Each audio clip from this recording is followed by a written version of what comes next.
Kasus korupsi di Basarnas berbuntut ketidakpuasan publik terhadap penegakan hukum tindak pidana korupsi yang terkesan berat setelah keterlibatan oknum TNI. Sebelumnya pihak TNI tidak terima penetapan Kepala Basarnas Marsikal Madya Henry Alfiandi dan Koordinator Staf Administrasi, Koorsmin, Kabasarnas Letnan Kolonel Arief Budi Cahyanto sebagai tersangka oleh Komisi Pemberantasan Korupsi, KPK.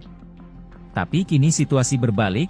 Publik yang tidak terima dengan pengambil alihan perkara korupsi dari KPK oleh TNI, ketidakpuasan publik tersebut mulai bermunculan dalam media sosial. Salah satunya adalah unggahan akun Twitter Mat1616, yang menuliskan status, di zaman Jokowi petugas partai dan Mahfud MD Polhukam, UU 30 tahun 2002 tentang pemberantasan tindak pidana korupsi yang diamanahkan Konstitusi RI, cium ketiak koruptor. Kemudian diunggah tatutan berita Kompas.com berjudul, Prajurit TNI aktif boleh duduki jabatan sipil, tapi saat korupsi ogah tunduk hukum sipil. Berita tersebut membahas tentang porsi prajurit TNI aktif menduduki jabatan sipil dianggap perlu dievaluasi buntut kisruh penanganan kasus suap yang menyeret nama Kepala Badan Nasional Pencarian dan Pertolongan, Basarnas, Marsikal Madya Henry Alfiandi. Sebelumnya, Henry Alfiandi sudah ditetapkan KPK sebagai tersangka dugaan suap pengadaan sejumlah proyek di Basarnas hingga 88,3 miliar rupiah sejak 2021 hingga 2023. Namun, polemik muncul setelahnya.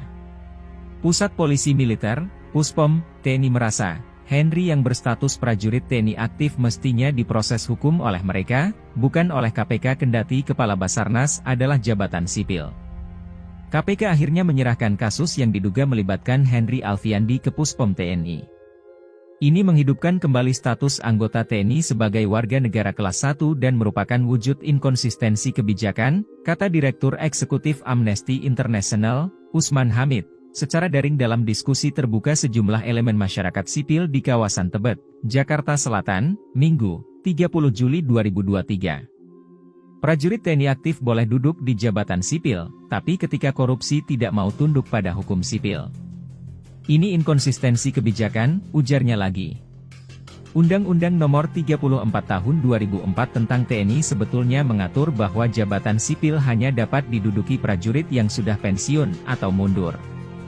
Hal itu termaktub dalam pasal 47 ayat 1. Namun, pada ayat 2, UU TNI mengatur ada sejumlah jabatan sipil yang diperbolehkan diisi prajurit aktif, yaitu kantor yang berkenaan dengan politik dan keamanan negara, pertahanan, sekretaris militer presiden, intelijen negara, sandi negara, lembaga ketahanan nasional, Dewan Pertahanan Nasional, Search and Rescue, SAR, nasional, narkotika nasional, dan Mahkamah Agung.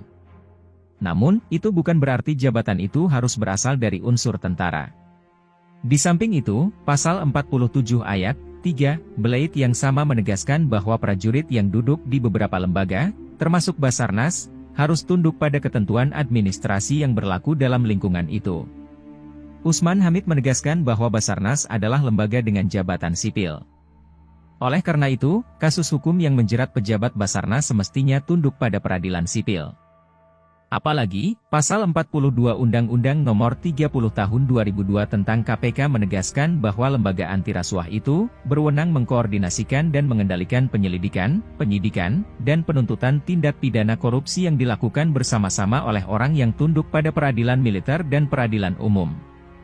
Pasal 65 ayat 2 UU TNI juga menegaskan bahwa prajurit hanya tunduk kepada kekuasaan peradilan militer dalam hal pelanggaran hukum pidana militer. Sejauh ini, anggapan bahwa Henry Alfiandi harus diproses secara militer berangkat dari pasal Undang-Undang Nomor 31 Tahun 1997 tentang Peradilan Militer. Usman Hamid menilai, Blade ini seharusnya sudah dikesampingkan oleh berbagai undang-undang yang lebih baru di atas. Direktur Lingkar Madani Indonesia, Ray Rangkuti, juga berpendapat senada. Ia menilai, kasus ini harus dijadikan evaluasi keterlibatan TNI di ranah sipil. Kalau militer tetap menganggap dirinya militer dimanapun berada, ya kalau begitu kita harus persempit ruangnya, ujar Ray. Halo, selamat berjumpa dengan saya Anika, pembaca berita podcastnews.id. Saksikan terus konten-konten menarik dari kami. Jangan lupa subscribe, like dan komen. Terima kasih.